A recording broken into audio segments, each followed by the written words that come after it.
একটা কাজ কর না মা, রান্নাঘরে যা, গিয়ে জেঠুর খাবারের ব্যবস্থাটা করে দে তো। যা।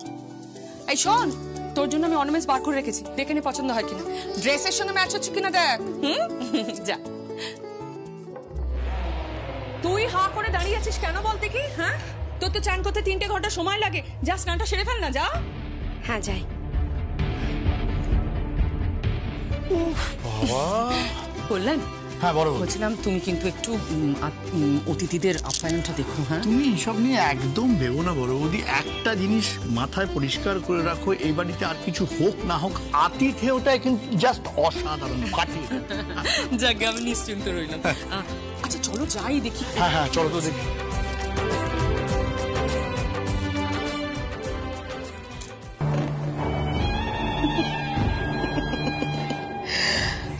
বড় বৌদি আর ছোটদা, তোমরা ভাবতেই পারছো না যে আজকে পার্টিতে ঠিক কি হবে। সত্যি তোমরা কি বোকা না? হ্যাঁ, ভেবে নিলে এত সহজে কেদার রায় পাল্টে যাবে, এত সহজে তোমরা বিশ্বাস করে ফেললে। মা কিন্তু ধরে ফেলেছে। হ্যাঁ, মা আন্দাজ করেছে, ঠিক আন্দাজ করেছে। পেটে না ধরলেও মা তো কেদার রায়কে চেনে, তাই একটু একটু বুঝতে পারছে। যমুনা এখন সাজতে বসেছে, আর একটু পরেই সন্ধ্যেবেলাও দেখবে পার্টিতে ঠিক কি হয়। যমুনা থাকবে কতক্ষণ, যমুনা যাবে বিসর্জন। যমুনা থাকবে কতক্ষণ, যমুনা যাবে বিসর্জন। যমুনা থাকবে কতক্ষণ, যমুনা যাবেই বিসর্জন।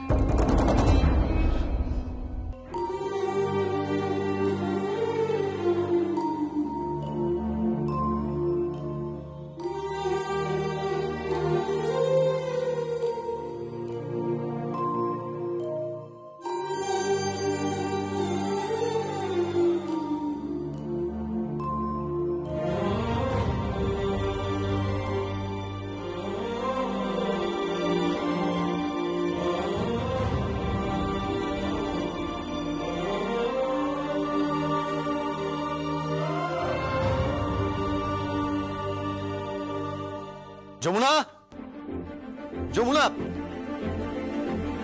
যমুনা, এই জামাগুলো কোথায় রাখি? এই দাদা, এই প্লিজ দাদা, তুই না নানান ছলে বলে একদম এই ঘরে ঢুকবি না তো। মানে ছলে বলে ঢুকতে যাবো কেন আমি? কেন আবার? তোর বউকে দেখবার জন্য কেমন করে সাজানো হচ্ছে, কেমন সুন্দর দেখতে লাগছে ওকে। তাহলে এক কাজ কর, তুই সাজিয়ে দিয়ে যা না। এই সবসময় বাজে কথা বলিস না তো। আমার বয়ে গেছে ঘরে ঢুকতে।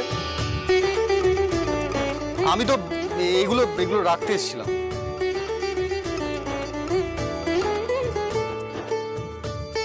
ও একটা কথা তো বলতেই ভুলে গেছি, যমুনা তুমি একবার জুতোগুলো দেখে নিও ম্যাচ করছে কিনা।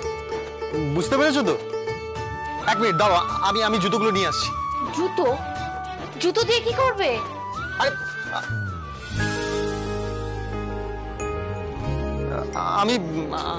আমি আসছি।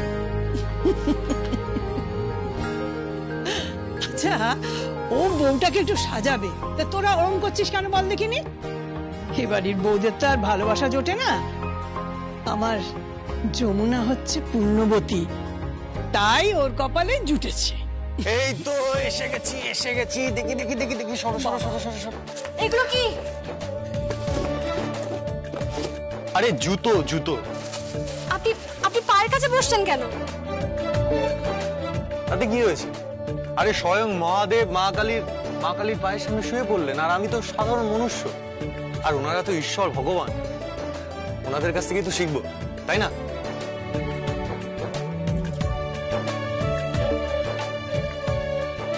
আচ্ছা দেখি পাটা দাও।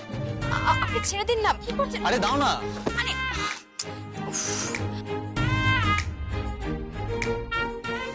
তোরা দেখ তো।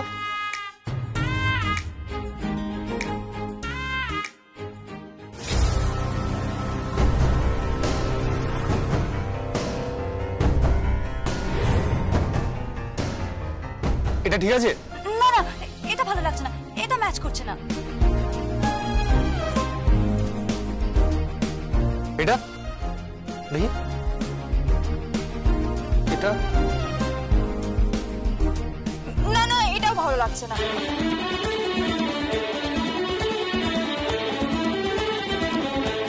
এটা দাদা ভাই প্লিজ দেখ, এটা বিয়েতে যায় না।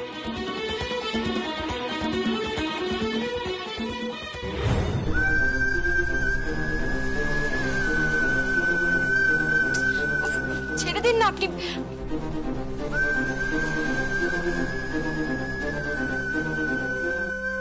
বাহ, আমার ছেলে তাহলে এখন বাড়ির বউকে জুতো পরায়।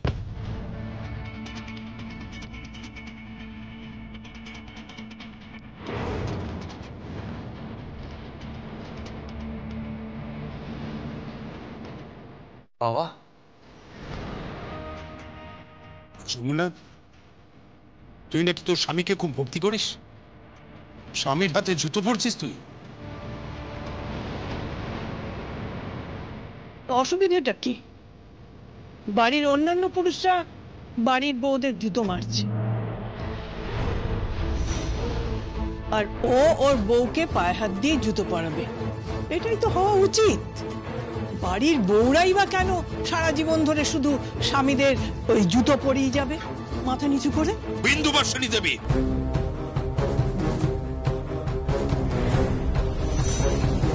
আমাকে চোখ রাঙাস না, দোহাই কেদার, আজকের দিনে আমাকে চোখ রাঙাস না, আমার ভালো লাগে না। ও যদি ভালোবেসে ওর বউয়ের পায়ে হাত দেয়, তাতে তোর অসুবিধাটা কোথায় বলতো? আমার কোনো অসুবিধে নেই, কোনো অসুবিধে নেই। আমি শুধু একটা কথাই ভাবছি যে বিদেশ থেকে কোন শিক্ষায় শিক্ষিত হয়ে ও ফিরল। এদিকে গঙ্গাটাকে পা ছুঁয়ে প্রণাম করছে, আবার যমুনাকে জুতো পরিয়ে দিচ্ছে। সব ভাবলেই তো আমার গা রিরি করে উঠছে। কি হচ্ছে কি এসব? বড়মামি, দাদা ভাই বউকে জুতো পরিয়ে দিচ্ছে, এরপরে ফুলসজ্জা না আবার পাঠে পায়। ভদ্রভাবে কথা বলো। এসব কি কথাবার্তা হচ্ছে গুরুজনদের সামনে? হ্যাঁ, ওকে দিয়ে পাঠে পাবে কেন? আর যদি ও স্বামী হয়ে ওর পায়ে হাতও দেয়, সেটা ওদের ব্যক্তিগত ব্যাপার। তুমি আবার এসব নিয়ে রাগারাগি করছো নাকি?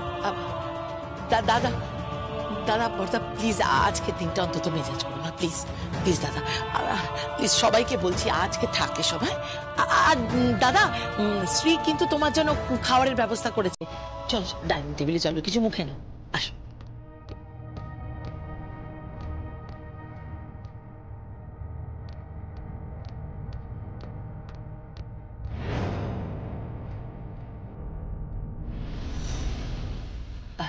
চলো দাদা। বাবা, তুই তোর বউকে ভালোবাসিস বটে। ভালোবাসুক না,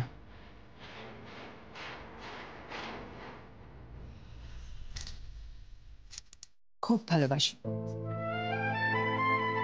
ওকে, এতটাই ভালোবাস যাতে ও সব সময় পূর্ণ থাকে। ওর জীবনে যেন কোনো অপূর্ণতা না থাকে, কখনো অপূর্ণতা না থাকে। নিজের মতো করে ওকে গড়ে পিটে নেই সঙ্গীত, যেন এই রায়বাড়ির সকলে একদিন ওকে নিয়ে গর্ব করতে পারে। করবে গর্ব, 100 বার করবে। আমার নাত বউ, আমার দিদি ভাই, গর্ব করার মতোই তো। মা, মা একবার দেখো না জুতোটা ম্যাচ করছে কিনা। আমাদের কিচ্ছু দেখার নেই, নিজের হাতে বউকে সাজিয়ে নে। আর তুই তো নিজের হাতে সাজাচ্ছিস, মনের মতো করে সাজিয়ে তোল তোর বউকে। তুই তোর বউকে সাজাচ্ছিস, এর থেকে বেশি আমরা কি চাই? হ্যাঁ, আমাদের আর কিচ্ছু দেখার নেই।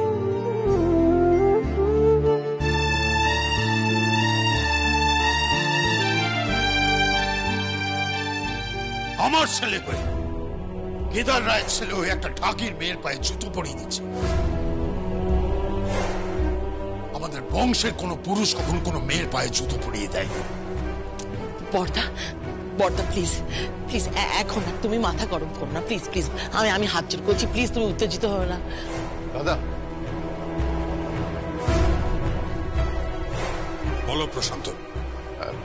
দাদা বলছিলাম পার্টির আয়োজন সব পূর্ণ, আর পার্টির হলও সাজানো শুরু হয়ে গেছে।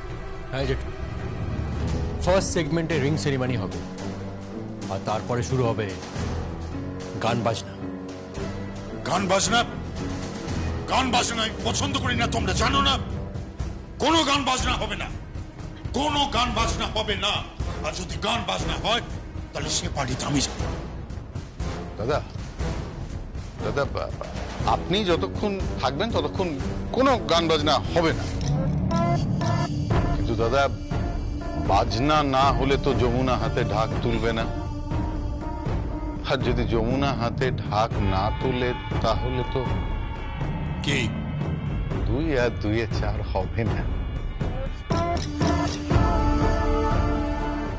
হ্যাঁ জেঠু, তুমি একদম চিন্তা করো না, এই বাড়িতে নতুন বউ আসবে যমুনার জায়গায়। সেও সাজছে, যতটা সাজছে যমুনা, সে যমুনার থেকেও বেশি সাজছে। ঠিক বলেছে রকি, একদম ঠিক। দাদা দাদা আমি তোমাকে বলছি, তুমি আর এসব নিয়ে চিন্তা করো না, তুমি কোনো চিন্তা করো না, সব ঠিক হবে সব। বাবা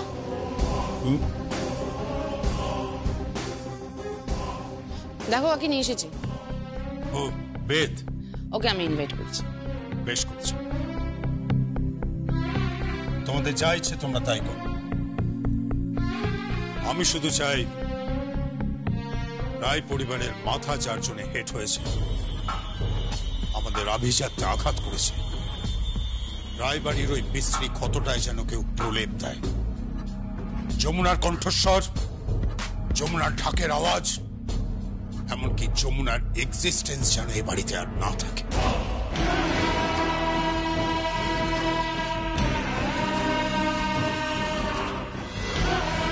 দাদা মানে মানে কি বলে? আমি তো কিচ্ছু বুঝতে পারলাম না। একটু পরে যমুনা বৌদিকে নিয়ে পার্টি, নাচ গান হয়েছে, কিন্তু উনি কি বলে গেলেন? হ্যাঁ, সামাজিক নিয়ম মেনে শাস্ত্র মতে বিয়ে হবে, আর উনি বলে গেলেন এক্সিস্টেন্স যেন না থাকে। বেদ ওসব কিছু না, কিছুই না, জাস্ট আজকে পার্টির শেষে আমরা একটা বড় ধামাকা করব। বড় ধামাকা। ধামাকা? কিসের ধামাকা? বেদ সব কিছু না আমি তোমাকে পরে বলবো, তুমি এখন আমার সাথে এসো। বাই দেবে তুমি কিন্তু আজকে পার্টিসিপেট করবে। হ্যাঁ মানে? মানে দেখো, তোমার মতন ড্রামস কে বাজায় বলো? তাই তুমি ড্রামস বাজাবে, আর তোমার সঙ্গে বাজাবে। আমি তোমাকে সব কথা পরে বলবো বেদ, তুমি এখন এসো। এসো না। এখন বড় আমি বুঝতে পারছি না। রকি, ইয়েস, কাল কি বলা হয়েছে তো? সব কিছু রেডি, সব আয়োজন প্রস্তুত।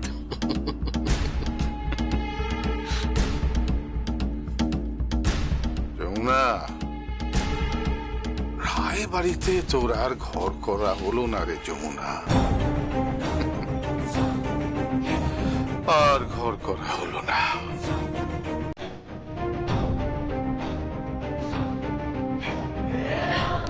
দেখি দেখি দেখি দেখি,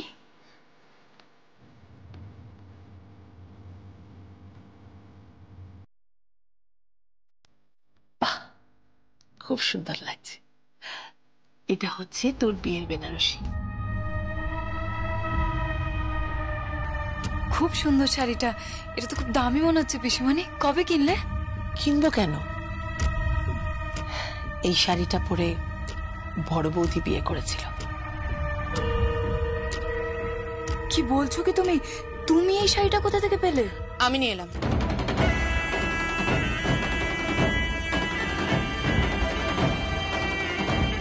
কে তুমি? হ্যাঁ, এই প্রথম আমি মাকে না জানিয়ে মায়ের আলমারি থেকে কিছু একটা বের করে নিয়ে এলাম।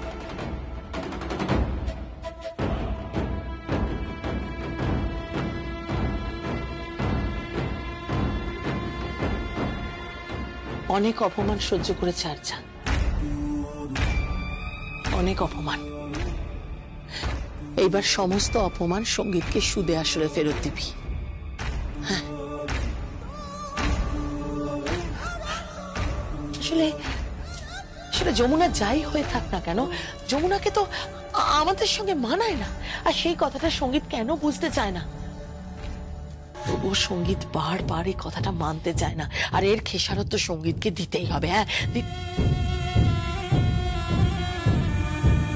আচ্ছা আর যা এই শাশুড়ি মায়ের বেনারসিটা পরে নে, ওই সুন্দর করে সেজে গুজে নে, বুঝেছিস? আর তারপর তারপর তো ঠাম শাশুড়ির গয়নাগুলো পরে নে।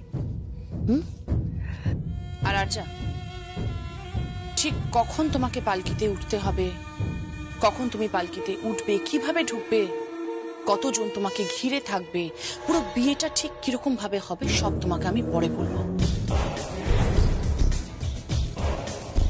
তুমি আসবে আমাদের বাড়িতে আরজা, যাকে যেখানে মানায় তাকে সেখানেই ভালো লাগে। তোমাকে আমাদের এই রায় পরিবারেই মানায়, আর ওই যমুনাকে মানায় কুসুমপুর ঠাকিদের গ্রামে।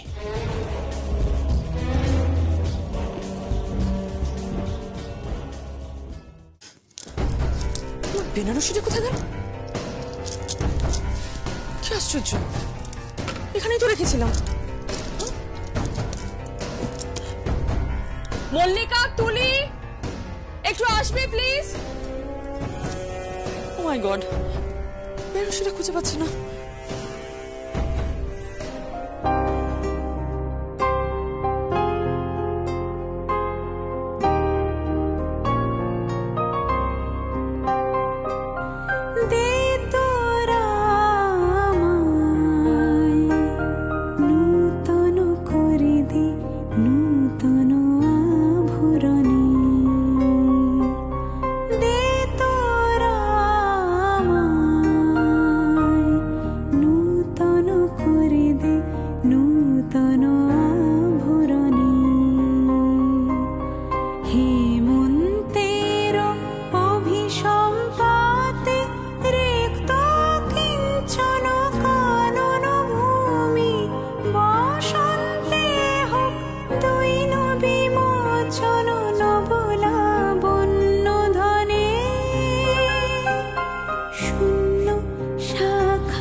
কোথায় গেলে? একটু আয় না বাবা।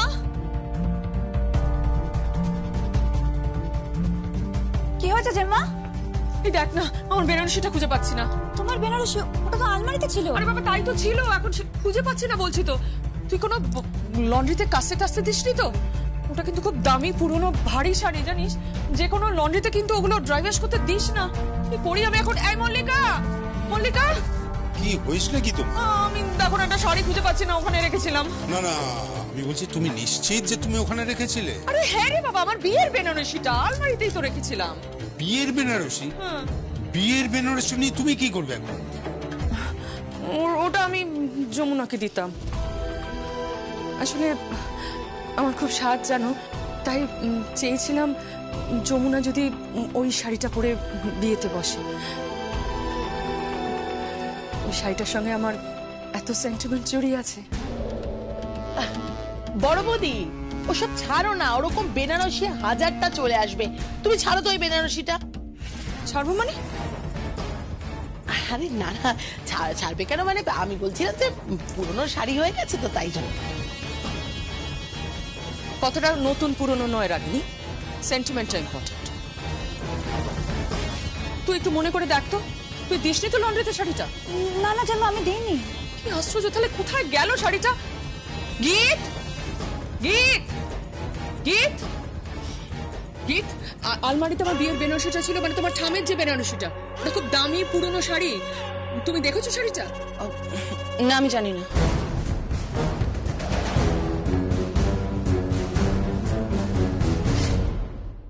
মিরাক্কেল মানেই হলো খাঁটি আনন্দ, মন ভালো করে দেওয়া একটা অনুষ্ঠান। বিগত কয়েক মাস ধরে আমরা যে কঠিন পরিস্থিতির মধ্যে আছি, সেখানে একমাত্র মিরাক্কেলই পারে সকলের মন ভালো রাখতে। মিরাক্কেলই আমার কাছে ভালো থাকার ভ্যাকসিন। বাড়িতে সকলে মিলে বসে মিরাক্কেল দেখার মজাই আলাদা। মিরাক্কেল মানেই নিখাদ মজা। মিরাক্কেলের গ্র্যান্ড অডিশন 11ই অক্টোবর রাত 8টায়।